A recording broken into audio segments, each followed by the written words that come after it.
Hey, Shadow Divers, it's your boy, Steven Mollura. I'm here to read you something. It was 2018. I was visiting counselor friends in Orlando.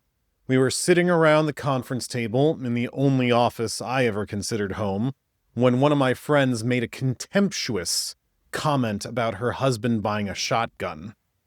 Some of the people in the room laughed, some didn't. I sure as heck did not. Now, I like guns. I actually love the Second Amendment. I think any person who can't take me in a fight should probably be armed. Why? Because there actually are monsters in the dark. So, my friend's comment got to me. Why do I and my friends have such opposite views about gun ownership and gun use? And does this extend to swords, fists, violence in general? I thought about it. When I was commuting for hours from the place that I hated living in to the job that was genuinely killing me at the time, I thought about this question.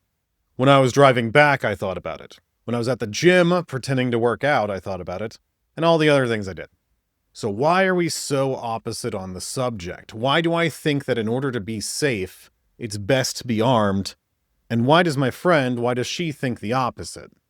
So it actually took about 18 months, and I mean legit 18 months of constant thinking in my head about this to get the answer. And when I finally understood, it was like the sky opened up and the angels sang. Some people believe safety exists. Some people do not believe that safety exists.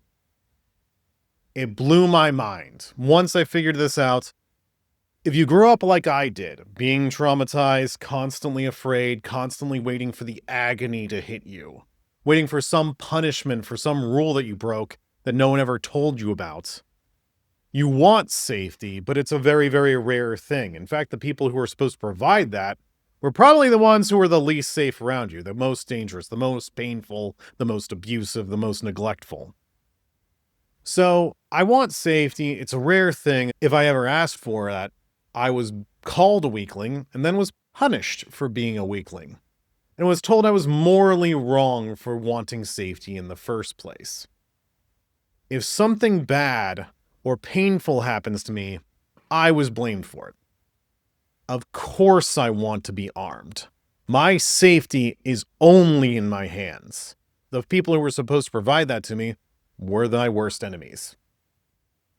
The world is dangerous, random, and tragic. People are malicious or are so incompetent that it ends up being the same effect.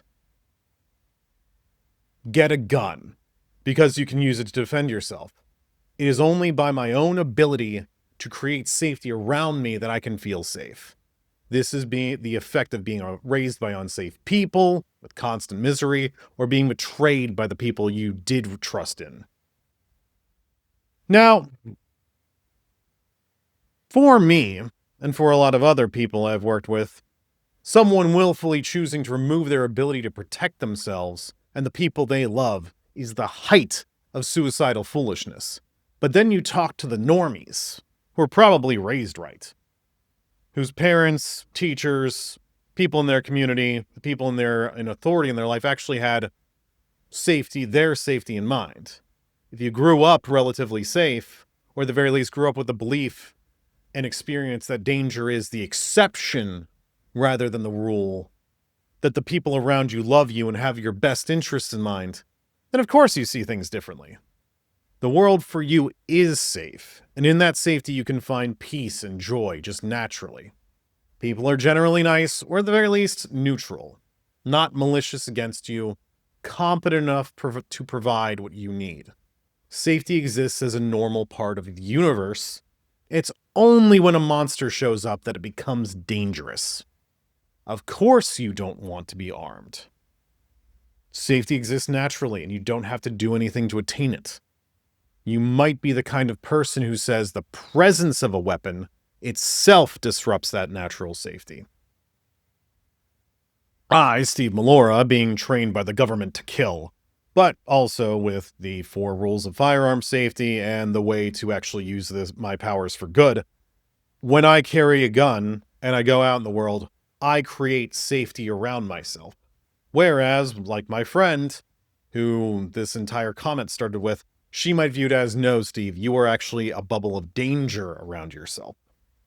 No one talks about the actual belief about whether safety exists or not. When you hear the politicians on the C-SPAN or whatever news thing, or the talking heads on the radio, the Democrat calls the Republican a bloodthirsty animal who all he wants to do is kill. And the Republican calls the Democrat an overprivileged weakling who never had to throw a punch to save his pathetic life, and who's just protected by other people who are carrying guns, or at the very least lift. When you hear the debate about gun control, no one is actually talking about what's really going on underneath the surface. We're just screaming at each other, trying to drown the other side with shouting. Or we're using the useless tools of facts and logic to fight them, as if it was ever an intellectual, logical, or objective issue in the first place. So, what does this mean? Well, when I work with my veterans, my service members, my first responders, they say I have to sit down with my front to the door, my back to the wall. I can't actually have someone get behind me. Getting off the elevator, I always let the other people go first. No one's going to get behind me to put a knife in my back.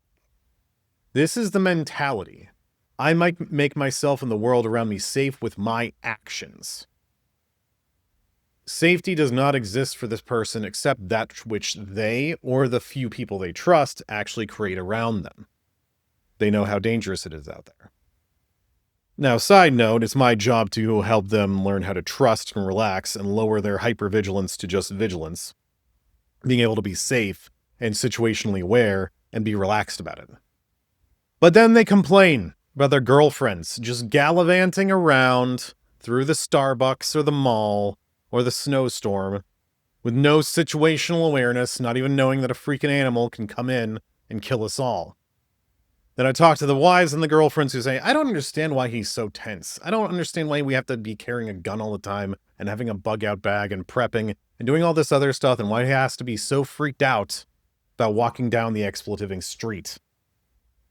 This concept of safety not existing is one of the many things that contributed to my social anxiety and social isolation, especially because people were dangerous.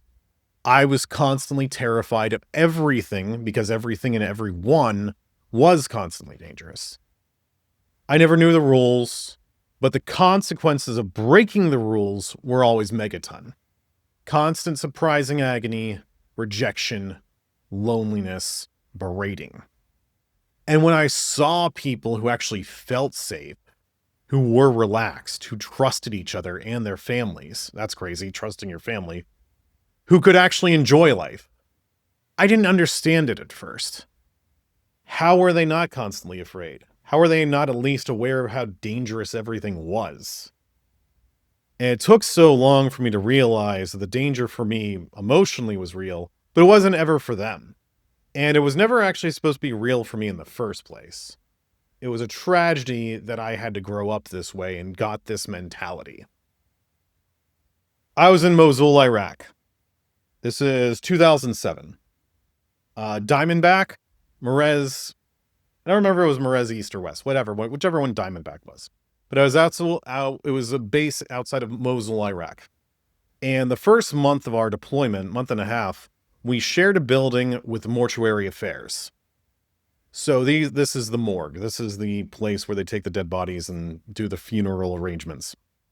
Talking to some people there, and they talk about how one of the bodies they got in that day was someone who was bisected by an explosion. And I remember this, one of my old head sergeants was there, and the first thing he says was he wearing his body armor? Of course he was wearing his body armor. He was in the city. He was on patrol, or he was doing a mission. They were full gear, kitted out. But that's the mentality. You could be killed. You can have an explosion rip you in half. Your best friends might have to pick you up using multiple Ziploc bags. And the first thing some old head's going to say is, what was the thing that caused this? How did this person screw up? And I want people to understand that that's the mentality, not just in the military, also in the first responders, but also just people. If you've been told everything that happens to you is your fault, of course you're going to take that on. That is it. There is no just tragic situations outside of your control. If there are, fuck you. So I could go on and on about this, but I want people to understand that this is why some people really really need to take on their ownership of what happens to them. And I mean, it's a tragic situation. It is a betrayal. I wish I could just let myself trust other people, society at large, the systems around me. But I've seen and experienced how many times those systems have screwed me over. Of course I don't trust them. Of course I got to carry my own med bag and everything else, and gun and whatever. Later, I will be talking about high trust societies and how America has never been a high trust society. I'll also be talking a lot more about nuance and more of the military first responder mentality that leads further to this level of distress, this level of pressure. Now, homework. Think about this. If you have a political belief, if you actually have a rather strong political belief about weaponry, violence, and things like that, think about your opposite. Think about the person who is the opposite of whatever your political belief is, and really try to get in that person's head. You love guns. What would it take for you to be a pacifist? If you're anti-gun, what would it take for you to pick up a rifle? Not just in regards to pressure, but actually enjoy it. Actually say, no, I'm taking responsibility for my own safety. Anyway, that's all for now. Bye.